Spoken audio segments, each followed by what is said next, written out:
The linear search is super easy, but it's slow. The linear search is very easy to implement and can be used on unordered data. That's a key thing about the linear search. The data does not need to be ordered. However, it can be quite slow to find a particular item of data. Right, in the worst case, so this is talking about linear complexity and that in the algorithm, algorithmic complexity.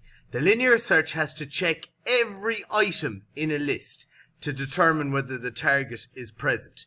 So if a single check took 0.001 seconds, it would take 1,000 seconds to search a database containing 1 million items. Now again, in the linear search, if you left it in a way where you searched every item, let's say there was 10,000 things in the list and the thing you're searching for is in position 9,999, it would have to check the 9,998 things before that, before it finds it. So you can see that in large data sets, it wastes a lot of time looking for the item. It will work.